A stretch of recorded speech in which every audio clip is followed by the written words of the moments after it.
if I have to shout at my partner, if I have to scream at my partner, if I have to hit my partner, what if somebody had to do that to me? How will I feel? Feel that pain first. Yeah. That's why I said it should come from reasoning and understanding. Feel that pain and say, would you also like to experience such pain? Yeah. To really put yourself in.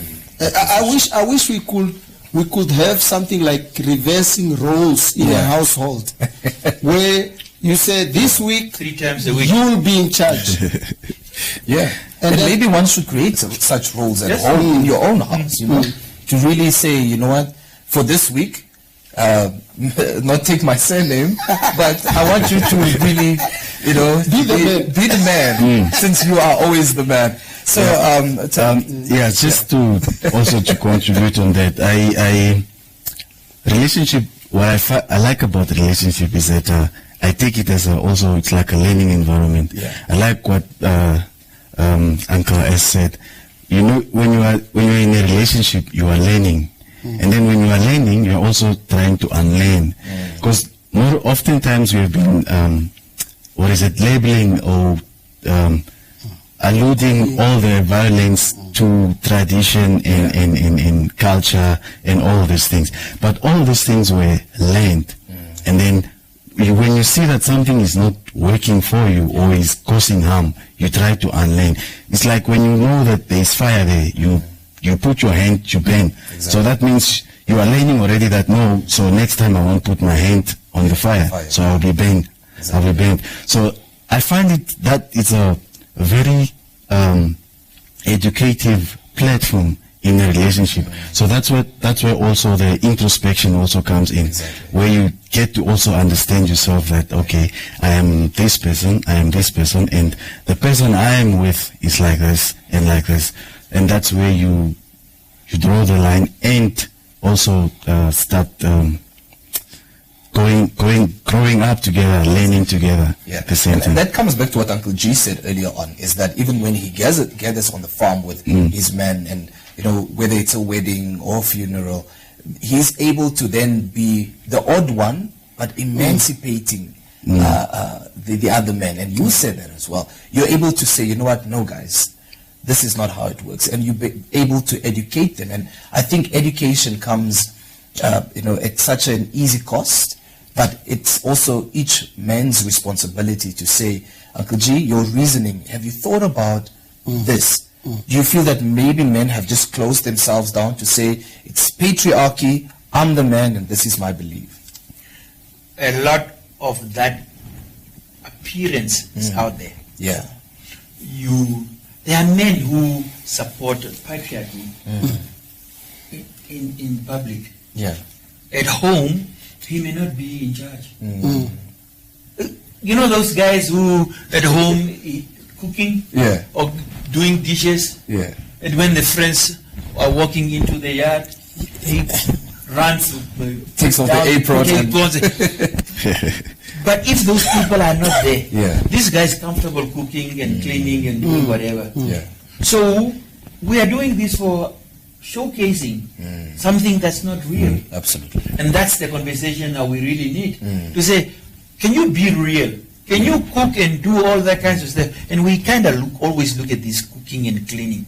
I don't know, because but there's a whole lot more to it. Absolutely. But yet at the same time, where are you comfortable doing these things? Whether society is looking at you or not. Yeah. Exactly. In public or private, you should be comfortable. Absolutely. Yeah. And in addition to what Uncle G was saying, first we need to find ourselves, identify ourselves, have that identity. Sometimes we are not even aware of ourselves. We are what society made us to be. Right? And I think that's where the big mistake starts. When you don't know who you are beside what society says who you are. First you need to identify yourself.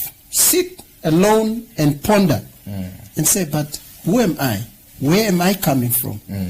All these things that I'm doing, Is it because I am content, I am happy with what I'm doing, I feel it's the right thing to do, or I'm doing it because I have to please society, or I'm doing it because everybody else is doing it?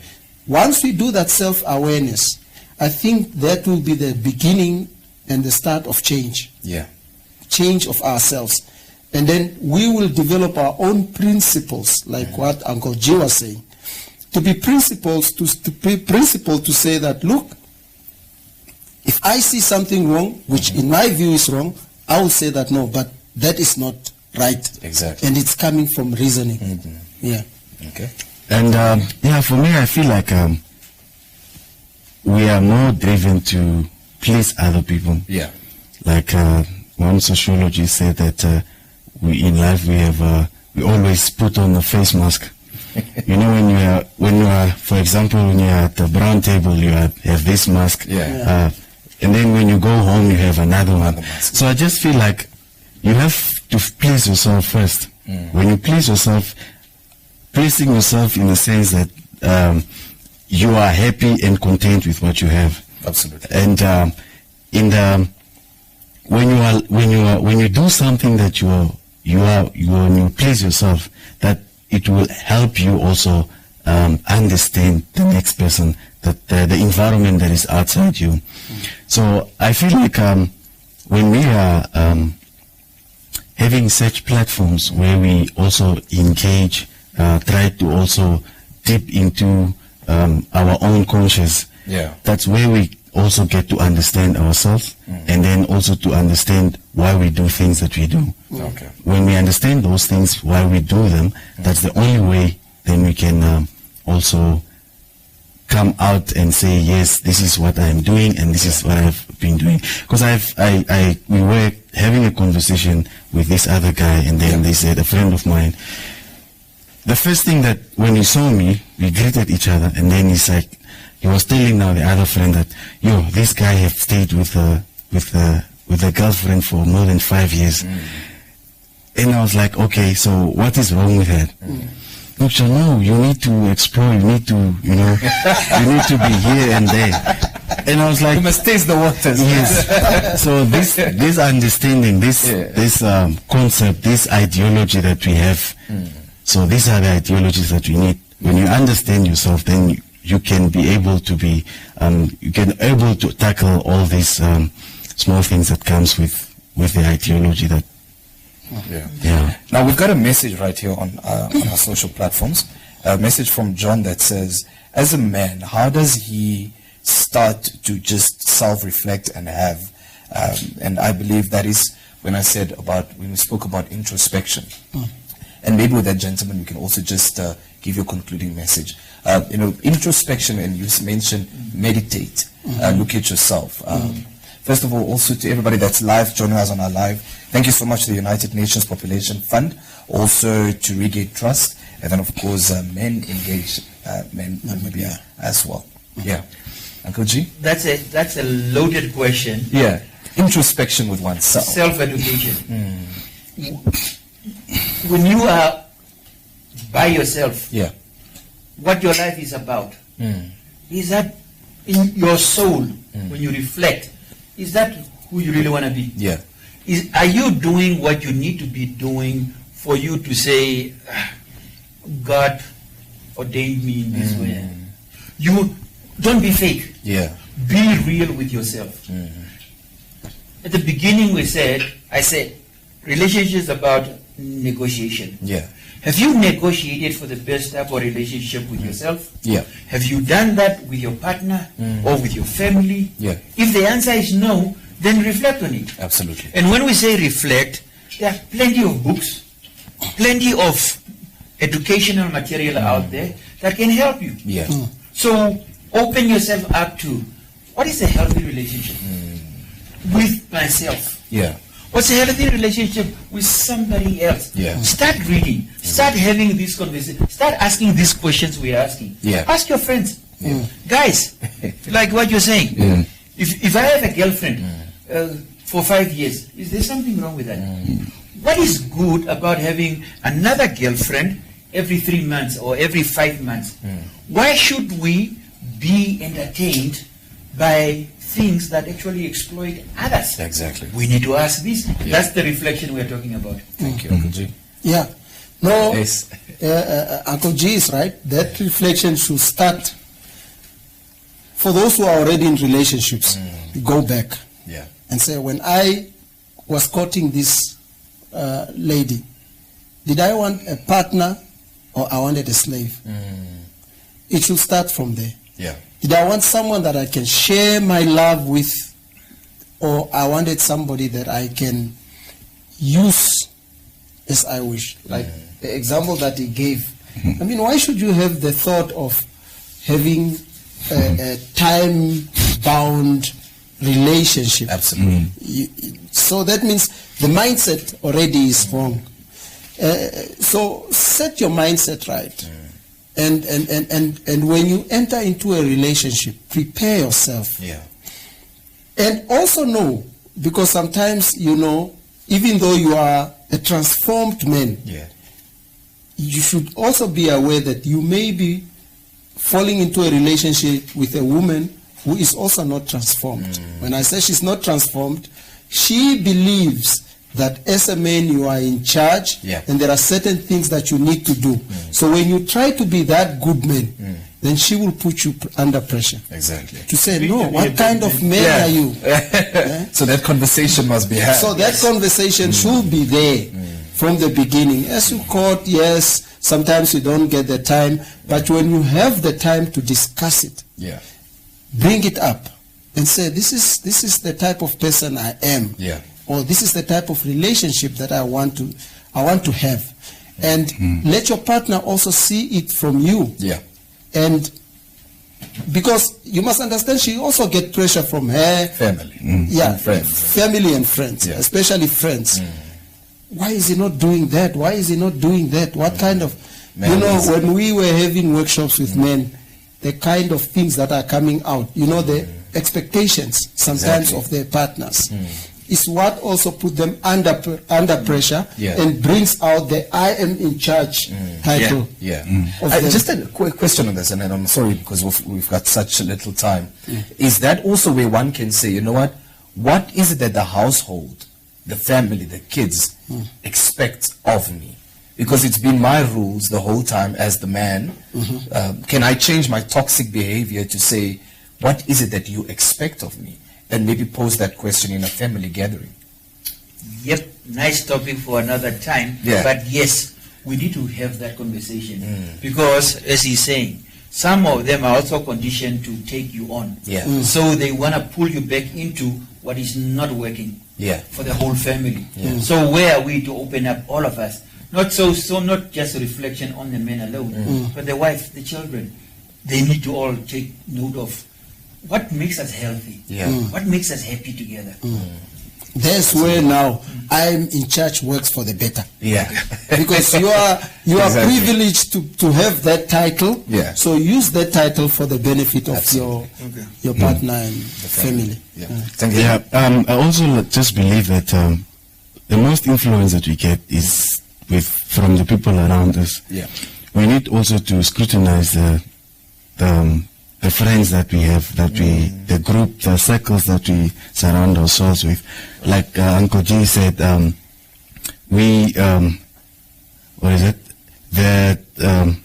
kind of people that we surround ourselves is have an influence on what we decide on. Because I remember one time my partner was telling me actually that I am weak. And I didn't respond then because I knew maybe it's the environment or the people that she surrounds herself with. So I truly believe that if you surround, it's part of the self-introspection. If you surround yourself with the good people, with the right mindset, and then you will be able to understand yourself. Exactly. So the more when you are doing your self-introspective, that includes you yourself, that includes the people around you, and what you do, and how it affects the people around you also. So that is the whole part of introspection. the type of friends you also keep around that advise you as a man. Gentlemen, this has been great right here on the brown table. Wish we could go longer. Yes, so do I, But it's so many topics, and this is why we've started with these conversations. Yes. Men need to talk to men about this, and hopefully a few men out there have listened, and also, women, if you're listening, tell your men to come to our social platforms as well and have these conversations and talk to them. Be open, but what's important is that the conversation starts, and then, of course, comes the change. Thank you so much for joining me, gentlemen. One of the social constructs, Uncle G, is brown a man's color? That's a good one. Thank you so much for inviting me. Make it pink. Make it pink. Oh, Because, pink is not just for girls. Deconstruct. Well, just thank you so much to the United Nations Population Fund as well as Regain Trust, and then, of course, Men Engaged in Namibia for this platform as well. Thank you.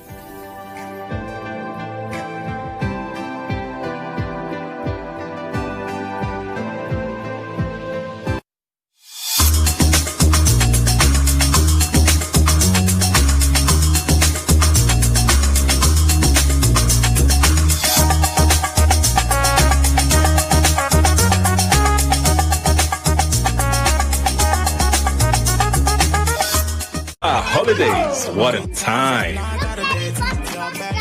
Just look. Hey, Daddy. Uh-oh, drama. Looks like drama lives here. Can someone bring some tissues? Ooh, steamy. The perfect face beat.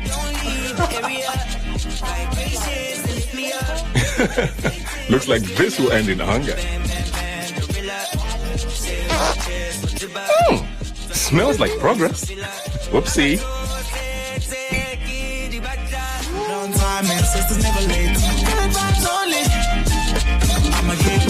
Whatever you're festive, it's your moment with DSTV. And this holiday season is about to be lit.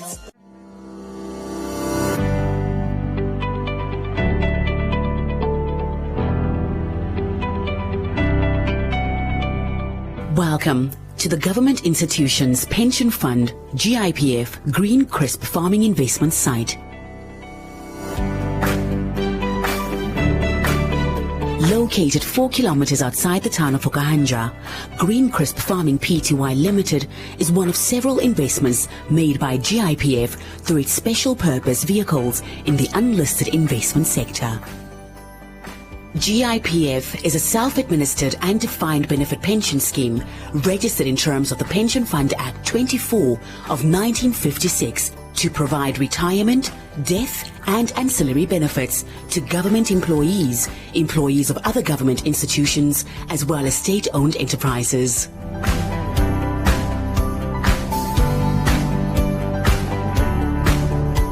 GIPF's motto is to guard and to grow the fund to the benefit of its members, and one way through which this growth is achieved is through investing in projects such as the Green Crisp Farming investment.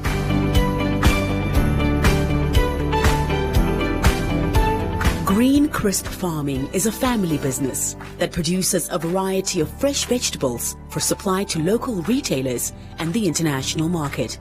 These include peppers, lettuce and cucumbers, and was made possible with financial support from GIPF, which invested 61,665,000 Namibian dollars into Green Crisp Farming. My name is Antoni Kukumur and I'm the production manager here at Green Crisp Farming. We are here inside Greenhouse GH, which is our pepper greenhouse, which is newly built.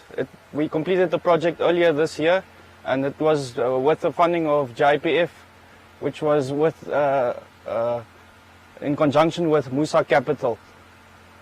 Just to give a brief history of Green Crisp Farming, we started in 2001. My parents started the business. It's a family business.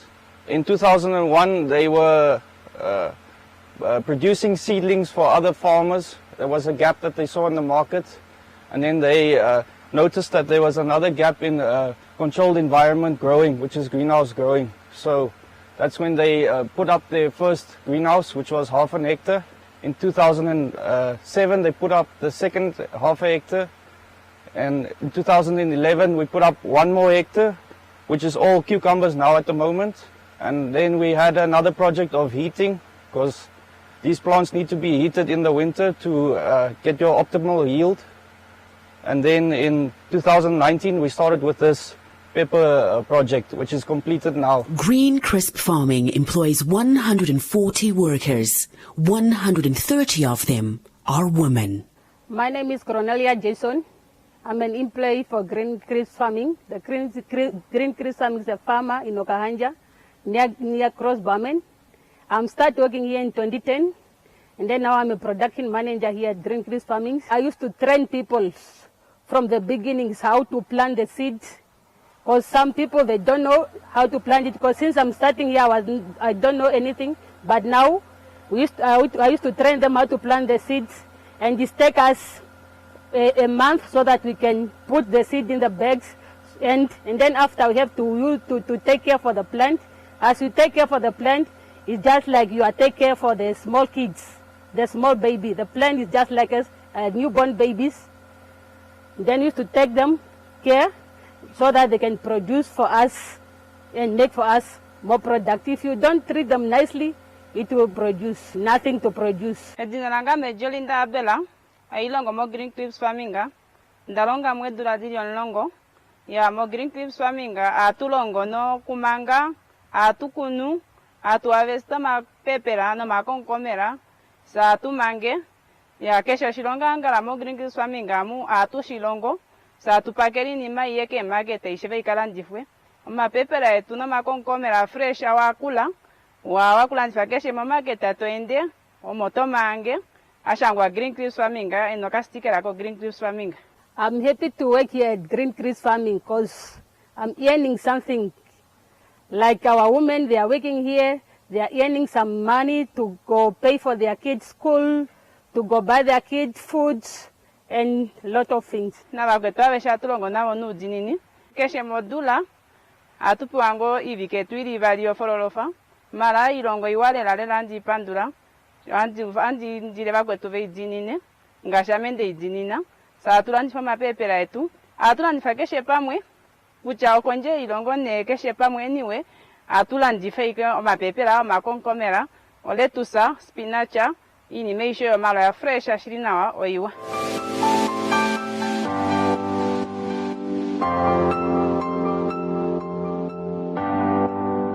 Green Crisp Farming prides itself on delivering the freshest possible produce, all of which are grown from seed to seedling, from maturing plant to harvest. It's a labor of love that requires know-how as well as patience. Ons staat er zelf uit. En als hij staat eruit, met plant ons dit oor. Zoals je op mijn achtergrond is die pepper. Je kan zien dat is groenpepper, maar hij kleurt naar rood toe en geel. Zoals je in de winkel komt, dan krijg je geel pepper. Het komt van groen af. Hij vat lang in de groeisema van wat je hem uitgeplant hebt voor je hem beginnen oes. Vat hij min of meer zo 3 maanden. De plantje, voor hij begint vrucht te dragen. Dan plant ons zo komkommer. Wat ook zo zeilen zelf uit. Het is zeilen geplukt. En als het groot genoeg is om de planten zullen uit bij die tunnels.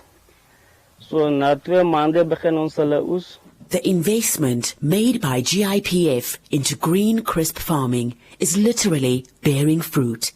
The output of the mostly female workforce employed by the company provides for the needs of the entire country, and what remains is exported. These products that we grow fully supply Namibia's and then export the rest. With peppers, we are still, the plants are still small, but in a few months' time, we should be able to supply the whole of Namibia and then export peppers as well. Want to sample some green, crisp farming produce? Whether you find yourself in Windhoek, the north or south of Namibia, just look for the red label. Je zal zien als je in die winkels komt, dan zie je komen met een rode label op. Wat staan green crabs? Dat is waar onze groei. En die spinazie zal je ook zien met die rode label op in die winkel. En die broccoli en die cauliflower en die braalsla. Is overal in die noorden en die zuiden dat je gaat. Je in die winkel, groente winkel raak kom, gaan je dit willen zien. Zo ons groeit hij alles hier bij Green Crabs Farming.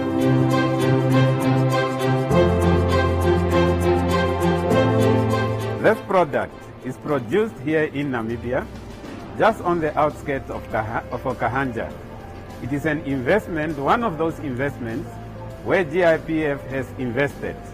And we are happy to say this product is not only here in Namibia, it's filling up the shops, but also in the neighboring countries such as South Africa. We are indeed proud to say these products, that is cucumbers, peppers, lettuce, what they call the salad bowl products. They are produced mostly 95% by Namibian women. I'm very happy indeed that we are able to produce this and bring Namibia closer to food self-sufficiency. The Green Crisp Farming investment by GIPF is a shining example of how GIPF grows the fund while creating employment, stimulating the economy, promoting development and enhancing food security. The Green Crisp Farming management and team are consistently delivering quality, homegrown food for the nation, proving that Namibia can indeed feed not only herself, but possibly the world.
Mashisha ke jo waranga mongondina.